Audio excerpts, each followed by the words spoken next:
बिस्मिल्लाहिर्रहमानिर्रहीम। आज का लेक्चर 7th क्लास के मैथ के ऊपर है। मैथ को स्टार्ट कर रहे हैं। इसकी एक्सरसाइज 1.1 आज के लेक्चर में शामिल है।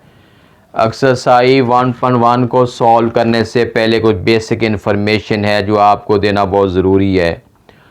मैंने बोर्ड पे राइट किया है difference between integers and number. सबसे पहले तो इस बात को एक्सप्लेन करना है कि इंटीजर्स क्या होते हैं और नंबर क्या होते हैं, इन दोनों में फ़र्क इस बात का है। ये बात आपके माइंड में अच्छी तरह मैंने बैठानी है। उसके बाद फिर हम इंटीजर्स के कंपैरिजन पे जाएंगे कि इंटीजर्स का कंपेयर करना है, कौन सी वैल्यू बड़ी है कौन सी वैल्यू छोटी है। और जब हम कंपेयर करने के काबिल हो जाएंगे, अगला स्टेप फिर आ जाएगा असेंडिंग और डिसेंडिंग ऑर्डर, यानी स्मॉलर वैल्यू से स्टार्ट करना है, फिर उससे बड़ी उससे बड़ी उससे बड़ी सबसे बड़ी। हम इसको नेम देते हैं असेंडिंग ऑर्डर का। और अगर हम सबसे बड़ी वैल्यू को पहले स्टार्ट करते हैं, सबसे बड़ी वैल्यू पहले, फिर उससे छोटी, फिर उससे छोटी, फिर उससे छोटी, लास्ट पे सबसे छोटी, इस मैकेनिज़्म को, इस कंपैरिजन को नेम देते हैं, ऑर्डरों को नेम देते हैं डिसेंडिंग ऑर्डर। सबसे पहली बात तो ये है कि इसको एक्सप्लेन करना चाह रहा हूँ कि इंटीजर्स क्या होते हैं। इससे पहले तो है एक्सप्लेन किया जा चुका है कि नेचुरल नंबर वो होती हैं जिनका स्टार्ट 1 से होता है और वो सो ऑन मूव करते चले जाते हैं, ये नेचुरल नंबर होते हैं। लेकिन इंटीजर्स नेचुरल नंबर ही होते हैं। फ़र्क सिर्फ इतना होता है कि इंटीजर में 3 कैटेगरी के फिगर आते हैं, यानी ज़ीरो भी आता है, एक साइड पे ज़ीरो होता है और एक साइड पे -1 -2 होता है और एक साइड पे प्लस वाले होते हैं।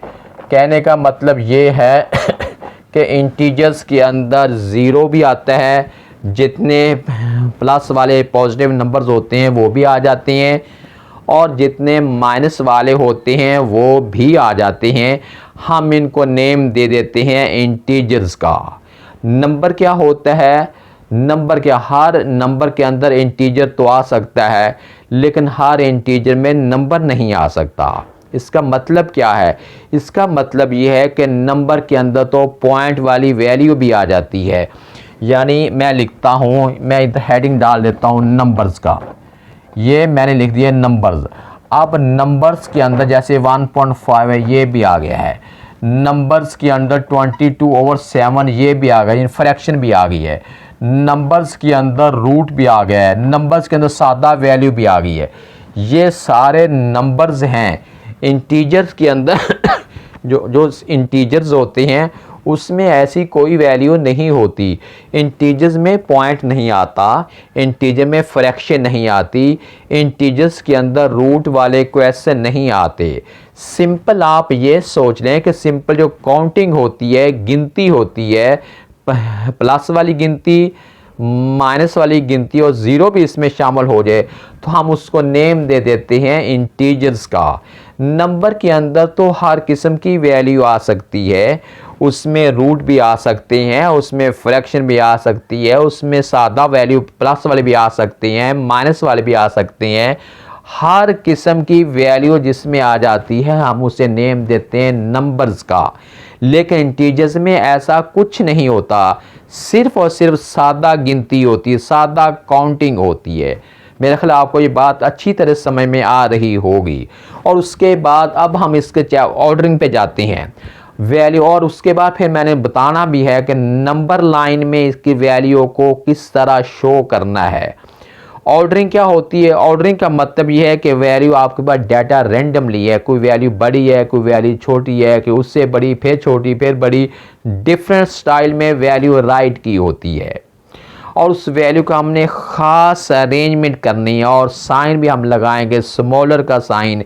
जैसे ये वाला साइन जो होता है इसको हम पढ़ते हैं स्मॉलर दैन, ये वाला साइन जो होता है इसको हमने नेम देते हैं स्मॉलर दैन, यानी स्मॉलर का साइन होता है, हम इधर से पढ़ते हैं।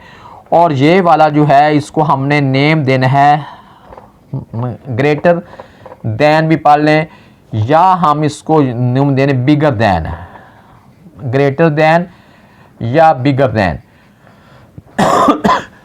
और ये वाला साइन जो होता है इसको कहते हैं इक्वल टू। ये वाला जो होते हैं इसको इक्वल, ये हमने वैल्यू के दरमियान ये वाले साइन लगाने हैं। अगली बात ये है कि असेंडिंग ऑर्डर क्या होता है। उसके बाद है असेंडिंग ऑर्डर। असेंडिंग ऑर्डर का मतलब क्या है? असेंडिंग ऑर्डर का मतलब होता है कि स्मॉलर टू बिगर आपने मूव करना है। स्मॉलर टू बिगर ये आपने मूव करना है, यानी सबसे छोटी वैल्यू सबसे पहले आएगी और सबसे बड़ी वैल्यू सबसे लास्ट भी आ जाएगी। मेड में जितनी वैल्यू आती हैं हम उसको उसी सीक्वेंस के साथ राइट करेंगे। और उसके बाद है डिसेंडिंग ऑर्डर।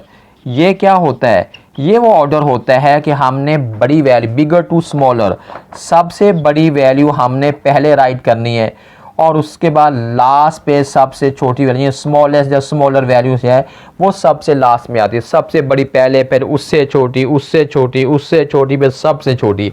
ये जो अरेंजमेंट होती है इसको हम नेम देते हैं डिसेंडिंग ऑर्डर का।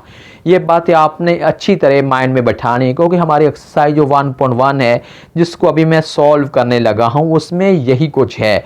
हमने ये वाले साइन भी लगाने हैं। साइन लगाने के बाद हमने उसको डिसेंडिंग और असेंडिंग ऑर्डर में शो भी करना है, इसको राइट भी करना है। एक्सरसाइज 1.1 का क्वेश्चन नंबर 2, 3, 4 जो हैं वो यही ऑर्डरिंग के बारे में है, कंपैरिजन के बारे में है, अरेंजमेंट के बारे में है। और क्वेश्चन 1 जो है वो तो वैल्यू को नंबर लाइन पे हमने शो करना है। मैंने पहले इसको शो किया है तो लिहाजा अब मैं क्वेश्चन नंबर 2 पहले सॉल्व करूंगा और जब ये हो जाएगा उसके बाद फिर आपको नेक्स्ट लेक्चर में नंबर लाइन क्वेश्चन 1 जो है जिसको वैल्यू डिफरेंट वैल्यू हमारे पास हैं हमने उस डिफरेंट वैल्यू को नंबर लाइन के ऊपर शो करना है। ये मैं अपने सेकंड लेक्चर में इसको अच्छी तरह